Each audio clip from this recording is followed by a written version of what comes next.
નમસ્કાર વિદ્યાર્થી મિત્રો, કેમ છો? મજામાં? અત્યારે આપણે ધોરણ 11 એસપીસીસી વિષયમાં ચેપ્ટર નંબર 5 પ્રત્યુત્તરના પત્રો હવે સમજવાના છે. તો દરેક વિદ્યાર્થી મિત્રોને યાદ છે કે ગયા લેક્ચરમાં આપણે પૂછપરછના પત્ર વિશે ઘણી બધી ચર્ચા કરી છે કે કોઈ પણ ગ્રાહક કે કોઈ પણ વ્યક્તિ શા માટે પૂછપરછનો પત્ર લખતો હોય છે, પૂછપરછ કઈ બાબત માટે કરતો હોય છે, પૂછપરછ કરવા માટેનો હેતુ શું હોય છે અને પૂછપરછ કરતી વખતે કઈ કઈ બાબતો ધ્યાનમાં રાખવી પડે છે. કારણ કે જો યોગ્ય પ્રકારે પૂછપરછ કરેલી હશે તો યોગ્ય પ્રમાણે જવાબ મળશે, જેને આપણે પ્રત્યુત્તર કહીએ છીએ. તો યોગ્ય પ્રશ્નની સામે યોગ્ય પ્રત્યુત્તર મળવો એ જરૂરી છે. તો એના હિસાબે આપણે કહી શકીએ કે કંપનીમાં યોગ્ય પ્રત્યુત્તર ખૂબ જ આવશ્યક બાબત છે. કોઈ એક વેપારીએ માલસામાનની ખરીદી માટે બીજા વેપારીને પત્ર લખે છે તો એ સમય દરમિયાન એને પૂછપરછનો પત્ર કહેવાશે કે ભાઈ અમારે આટલી વસ્તુ આટલા નંગ આટલા કિલોગ્રામની જોઈએ છે. તો એના માટે નાણાંની વ્યવસ્થા, ટ્રાન્સપોર્ટની વ્યવસ્થા અને પેકિંગની વ્યવસ્થા વિશે અન્ય બાબતોની આપણે જાણકારી મેળવતા હોઈએ છીએ કે વસ્તુની કિંમત કેટલી હશે, રંગ, રૂપ, આકાર, કદ વગેરે બાબતોની ચર્ચા આપણે વિસ્તૃત પ્રમાણમાં પૂછપરછના પત્રમાં જોવા મળે છે. તો એના સરસ મજાના બે ઉદાહરણના પત્રોની પણ ચર્ચા કરી છે. તો વિદ્યાર્થી મિત્રો, અત્યારે આપણે જે સમજવાનું છે એ આવા પ્રકારના પૂછપરછના પત્રના પ્રત્યુત્તરની માહિતી મેળવવાની છે. પ્રત્યુત્તર શા માટે આપવાનો છે, પ્રત્યુત્તર કેવી રીતે આપવાનો છે, પ્રત્યુત્તર આપતી વખતે કઈ કઈ બાબતો ધ્યાનમાં રાખવાની છે, તો એના વિશે હવે આપણે ચર્ચા કરવાના છીએ, જે તમને ટેક્સ્ટબુકના પેજ નંબર 29 ઉપર પણ આપેલું છે. તો તમે જોઈ શકો છો કે જથ્થાબંધ માલસામાન ખરીદવાની અપેક્ષાએ ગ્રાહક એક કરતા વધુ ઉત્પાદક કે વેચાણકર્તાને પત્ર લખે છે. તો જે વ્યક્તિને એક સાથે 100, 200, 500, 1000 એવી જથ્થાબંધ બલ્કમાં વસ્તુ ખરીદવી છે, તો એવો વેપારી એ બીજા જથ્થાબંધ વેપારીને, કંપનીના વેચાણકર્તાને એક સાથે જથ્થાબંધ ખરીદી માટેનો મોટા પાયે ઓર્ડર આપતો હોય છે. તો આવા પત્રોના જવાબ રૂપે લખાયેલા પત્રને પૂછપરછના પ્રત્યુત્તરના પત્ર કહેવામાં આવે છે. ટૂંકમાં 1 માર્કના પ્રશ્નમાં પૂછવામાં આવે કે પ્રત્યુત્તરનો પત્ર એટલે શું, એટલે આપણે લખવાનું કે જથ્થાબંધ માલસામાન ખરીદવાની અપેક્ષાએ ગ્રાહક એક કરતા વધુ ઉત્પાદક કે વેચાણકર્તાને પત્ર લખે છે, તો આ પ્રકારના પત્રને આપણે પૂછપરછના પ્રત્યુત્તરના પત્ર તરીકે ઓળખવામાં આવે છે. પૂછપરછની પ્રત્યુત્તર એટલે કે પૂછપરછના પ્રત્યુત્તરનો પત્ર તરીકે ઓળખવામાં આવે છે. તો પ્રત્યુત્તર થઈ ગયું. આ મોસ્ટ ટાઈમલી 1 માર્કમાં વ્યાખ્યા જે છે એ પૂછાતી હોય છે. ત્યારબાદ આ માલસામાન વેચનાર આ પ્રકારનો પત્ર ગ્રાહક લખે છે, તો પ્રશ્ન પૂછાય કે પ્રત્યુત્તરનો પત્ર કોણ લખે છે? પ્રત્યુત્તરનો પત્ર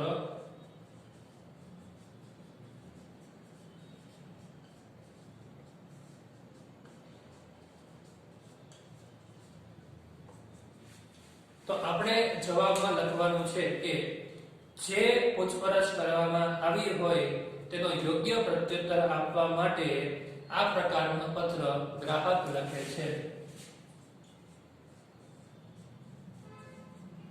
ક્લિયર અહીંયા? તો 1 માર્કના પ્રશ્નમાં પ્રત્યુત્તરના પત્ર કોણ લખે છે? તો ગ્રાહક. એક માર્કના પ્રશ્નમાં પ્રત્યુત્તરના પત્ર એટલે શું? તો અહીંયા બે જ લાઈનમાં બે અલગ અલગ પ્રકારના એક માર્કના પ્રશ્નો અહીંયા જોવા મળે છે. ત્યારબાદ આ પ્રકારના પત્રો ગ્રાહકને આકર્ષવાનું કામ કરતા હોવાથી તેમાં સચોટતા,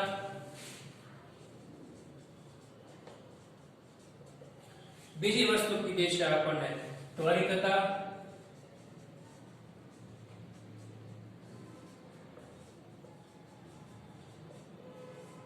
પછી ચોકસાઈ, પછી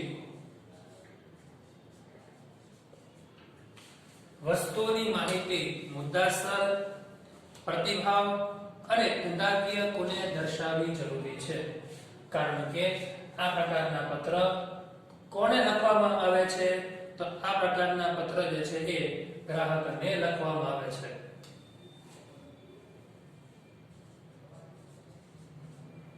કોને લખે છે? તો ભાઈ ગ્રાહકને લખે છે. તો એમાં સચોટતા કહેવાય કે જે પત્ર લખે છે એમાં જે બાબત લખવામાં આવી છે એ એક સચોટ માહિતી હોવી જોઈએ, એક સાચી માહિતી હોવી જોઈએ. પત્ર ઝડપથી ત્વરિતતાથી લખવો જોઈએ, ચોકસાઈપૂર્વક લખવો જોઈએ, જેમાં કોઈ ખામી રહેવી જોઈએ નહીં. જેમ કે કોઈ ઇલેક્ટ્રોનિક બાબત છે, ઇલેક્ટ્રોનિક વસ્તુ છે, એની જથ્થાબંધ ખરીદી માટે પત્ર હોય તો આપણે એમાં જે ઇલેક્ટ્રોનિક વસ્તુ છે એના કેટલા વોલ્ટનું હોય, કેટલા એમ્પિયર કે જે કંઈ પણ એની ડિટેલ આવતી હોય એ ડિટેલ એમાં લખવી જરૂરી છે.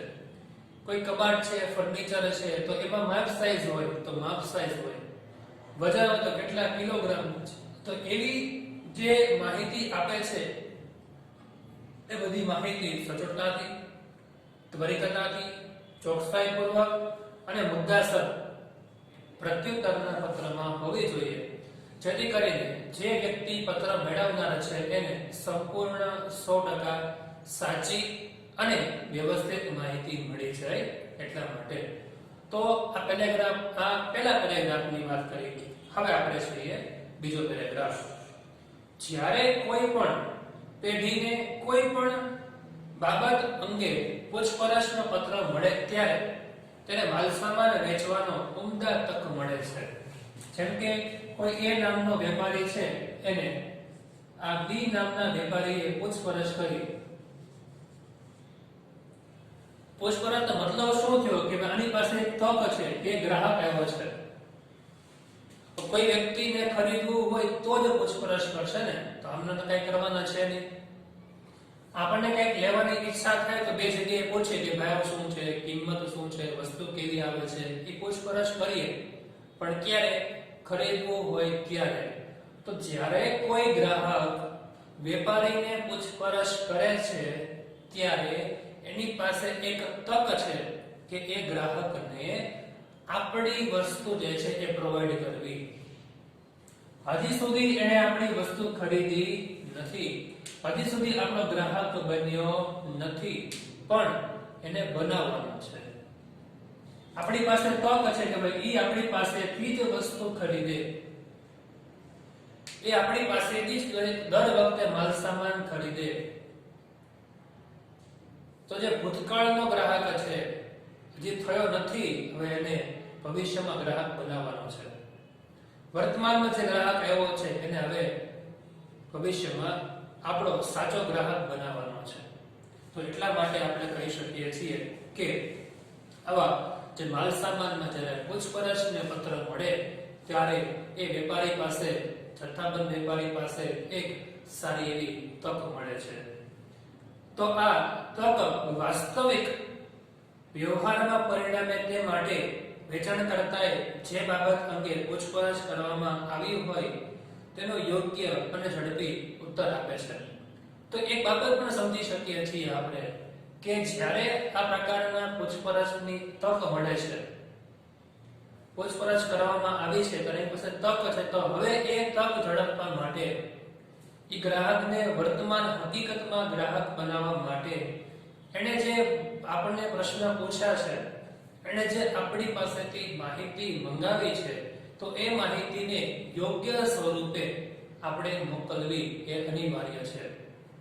તો એ માહિતીને આપણે યોગ્ય પ્રકારે આપવી જરૂરી છે, જેથી કરીને એ વ્યક્તિ વ્યવસ્થિત રીતે અને સરળતાથી માહિતી સમજી શકે અને સરળતાથી માહિતીનો યોગ્ય ઉત્તર પણ આપણને આપી શકે. તો અહીંયા આપણે એવું કહી શકીએ છીએ કે વેપારીને જે બાબત અંગે પૂછપરછ કરવામાં આવી હોય, બરાબર, તેનો યોગ્ય પ્રત્યુત્તર આપવો જરૂરી છે. તો આવી પ્રગતિશીલ વેપારી પૂછપરછ કરવામાં આવે હોય તો તે સિવાય વિશેષ માહિતી પણ આપે છે.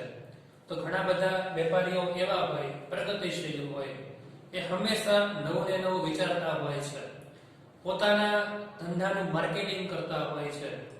કોઈક એક પ્રશ્ન પૂછે તો સામે 10 જવાબ આપે, તો ગ્રાહકને પોતાની તરફ આકર્ષે છે.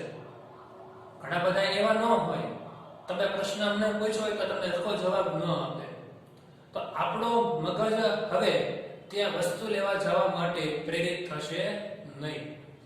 આપણે એમ થશે કે ભાઈ સરખો જવાબ નથી આપતો, હવે વસ્તુ નથી ખરીદવી.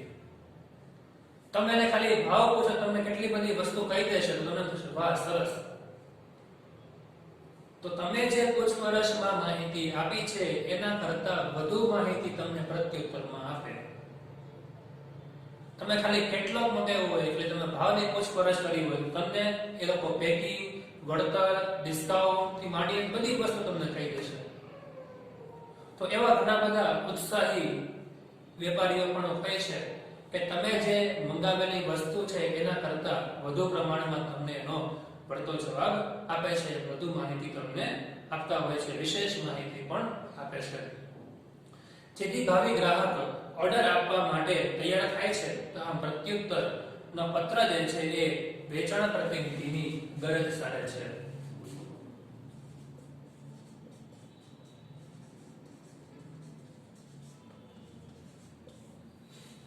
તો આ બધી માહિતી આપણે એકદમ સરળ અને સચોટ રીતે આપી હોવાને કારણે હવે એ વ્યક્તિ, એ ગ્રાહક છે, એ આપણી વસ્તુ ખરીદવા માટે પ્રેરાતો હોય છે.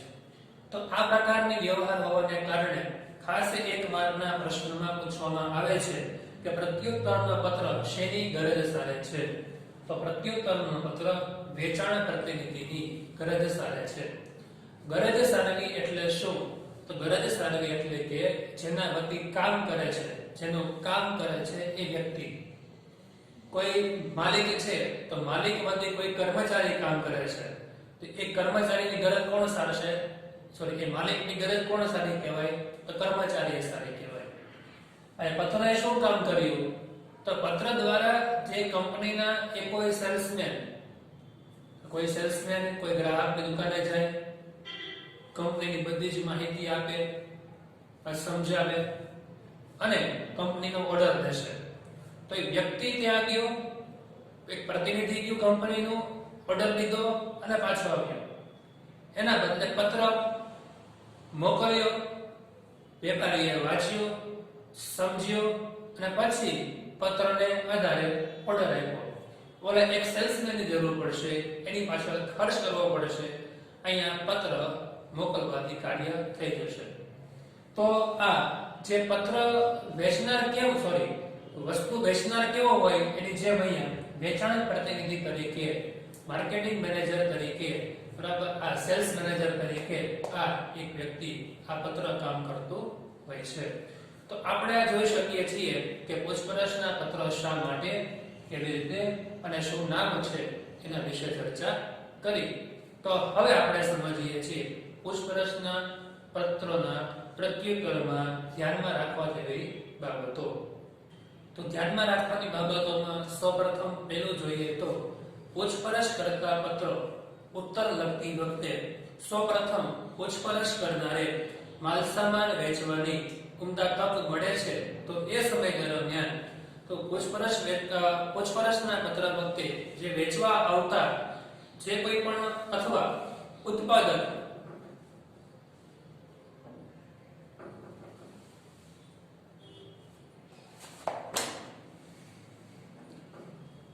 તો પહેલો પોઈન્ટ જોઈએ છીએ આપણે કે પૂછપરછ કરતા પત્રો ઉત્તર લખતી વખતે સૌપ્રથમ પૂછપરછ કરનારે વેચવામાં આવતા અથવા ઉત્પાદક કરવામાં આવતા માલસામાનમાં રસ લીધો છે તે બદલ આભાર માનવામાં આવે છે.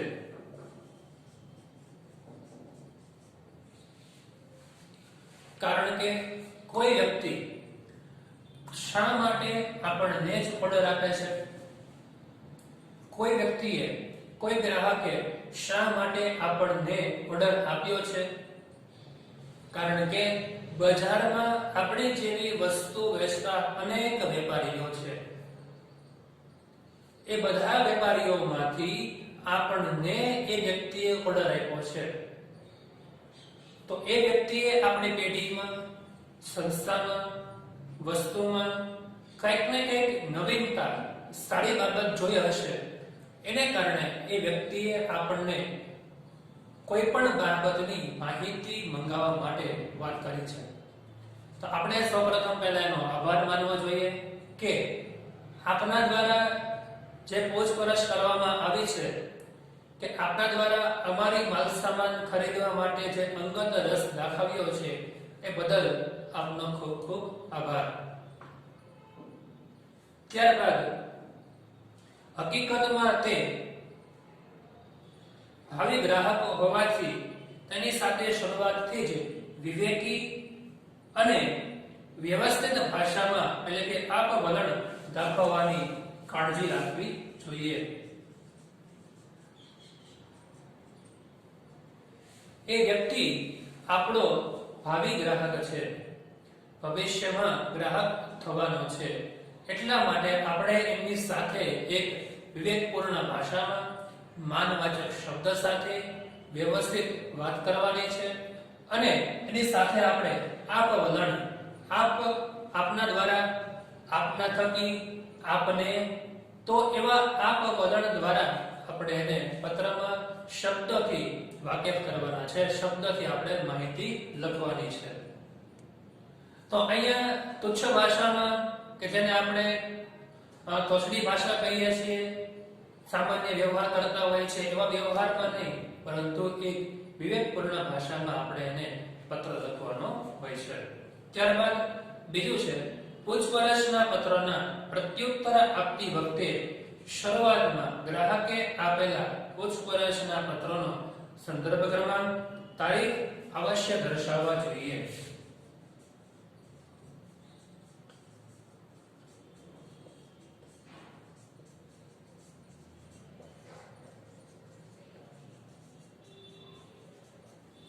હવે જ્યારે પૂછપરછ આપણને કરી છે તો જ આપણે પ્રત્યુત્તર લખવાનો હોય.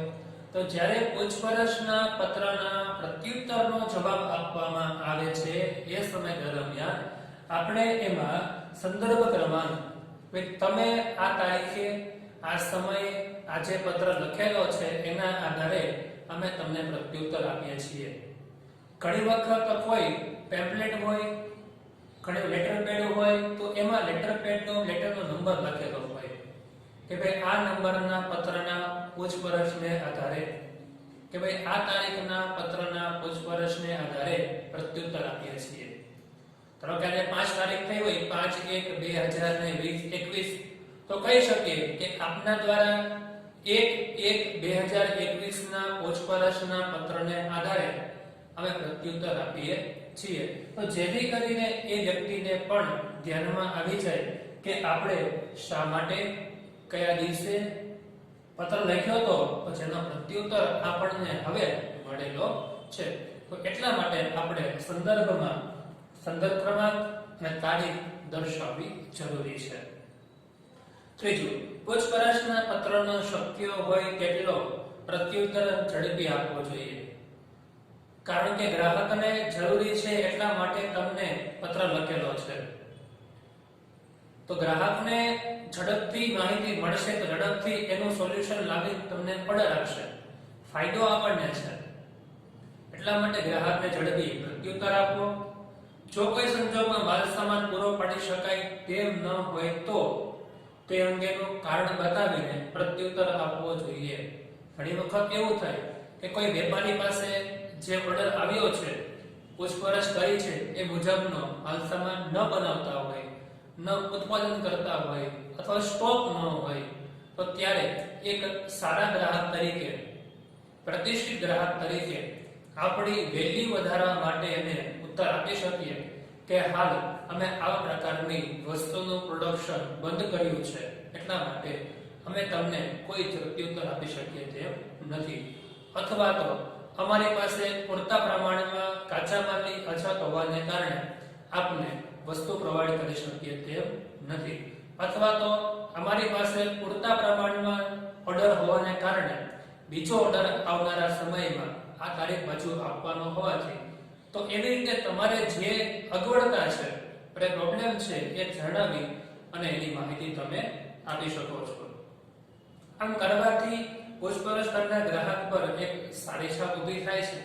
હવે આપણે કોઈ પ્રત્યુત્તર જ ન આપીએ તો પેલો ગ્રાહક જે છે વિચારશે કે ભાઈ આને કઈ જવાબ નથી આપ્યો, કે વસ્તુ છે કે નથી, પૂછપરછ મળી છે કે નથી મળી, પત્ર મળ્યો કે નથી મળ્યો, તો એના વિશે થોડીક દ્વિધામાં મુકાઈ જતા હોય છે. એટલા માટે આપણે જો આપણી પાસે પૂરતા પ્રમાણમાં માલસામાન ન હોય, વસ્તુ પૂરી પડી શકે એમ ન હોય તો એનો યોગ્ય પ્રમાણમાં પ્રત્યુત્તર આપી દેવો જરૂરી છે. તો ઓકે, દરેક વિદ્યાર્થીને આ 3 મુદ્દા સમજાઈ ગયા છે. તો બાકીના મુદ્દા આપણે નેક્સ્ટ લેક્ચરમાં જોવાના છે. ઓકે, તો આજના હોમવર્કમાં પૂછપરછના પત્રના પ્રત્યુત્તરનો પેરેગ્રાફ અને આ 3 મુદ્દા તમારે લખવાના છે. Okay, thank you very much. જય હિન્દ, જય ભારત.